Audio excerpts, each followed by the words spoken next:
6 নং জাতীয় সড়কের যে গুমরা সেতু ক্র্যাক হয়ে গেছে এবং আমরা তারপর থেকে কিন্তু আমরা নিউজ লাইভ বাংলায় ধারাবাহিক খবর সম্প্রচার করে যাচ্ছি এবং এই মুহূর্তে আমরা এখানে দাঁড়িয়ে আসছি দেখানোর জন্য যে এই যে 6 নং জাতীয় সড়কের যে আমরা গতকালকে এখান থেকে আমরা লাইভ সম্প্রচার করেছিলাম নিউজ লাইভ বাংলায় এবং এখানে এই মুহূর্তে দেখা যাচ্ছে যে এনএইচডিসিএল কিন্তু এখানে এসেছেন এবং প্রাথমিক পর্যায়ের যে প্রস্তুতি চলছে যে এই কিছুক্ষণের মধ্যেই কিন্তু এখানে এই গুমরা সেতুর মেরামতের কাজ হবে এবং আমরা জানি যে এই গুমরা সেতু এই সেতুটা ক্র্যাক হওয়ার ফলে গোটা উত্তর পূর্বাঞ্চলের সাথে বরাক উপত্যকার যাতায়াত ব্যবস্থা বিশেষ করে পণ্যবাহী যেসব সামগ্রী পরিবহনের যে ব্যবস্থা রয়েছে সেই ব্যবস্থা ভেঙে পড়েছে ফলে মানুষের বিভিন্ন ভাবে সমস্যা হচ্ছে কিন্তু গতকাল রাত থেকে কিন্তু প্রশাসনের তরফ থেকে কিন্তু বিকল্প ব্যবস্থা করা হয়েছে ইতিমধ্যে আমরা দেখেছি যে কিরিকপাক বাগান যেটা রয়েছে সেই কিরিকপাক বাগান দিয়ে দিগরখাল হয়ে যেসব গুরুত্বপূর্ণ যেসব পণ্যবাহী সামগ্রী সেই পণ্যবাহী সামগ্রী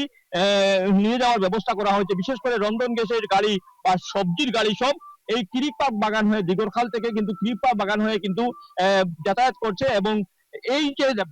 যেখানে যে ক্র্যাক ছিল সেই ক্র্যাকটা কিন্তু ইতিমধ্যে কিন্তু প্রাথমিক প্রস্তুতি শুরু হয়েছে এবং আমরা যতটুকু খবর পেয়েছি যুদ্ধকালীন তৎপরতায় কিন্তু সেই সেতু মেরামতের কাজ শুরু হবে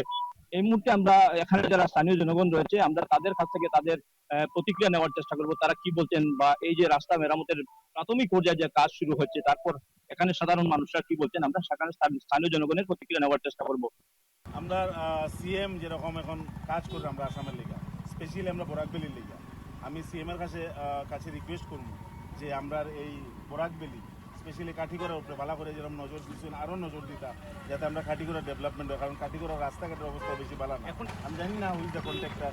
তাড়াতাড়ি কাজটা করবো ওইটাই আমার আশা কারণ এই ক্রিক পার্কের রাস্তা ও সিসি ব্লকের রাস্তা নষ্ট হয়ে যেতে পারে তাই আশা করি তাড়াতাড়ি করতে হবে। এই যে ব্রিজটা আমরা বারবার একটা অভিযোগ শুনি আর যে কিছুদিন আগে বা কয়েক বছর আগে মেরামত হয়েছে কিন্তু এখানে দেখা যায় 8mm রোড আমরা দেখছি এই সম্পর্কে কি এই 8mm রোডের ব্যাপারে আমি খুবই দুঃখজনক মানে আমার মধ্যে আমি তো আগে খেয়াল করছি না আর আজকে যে সময় ব্রিজ ভাঙছে আমি খেয়াল করছি যেরকম রোডের অবস্থা পরে আশা করি আরো ভালোভাবে ব্রিজের মেরামত হইব বা ব্রিজের নতুন প্রজেক্ট ব্রিজ বানানো হইব শুকনা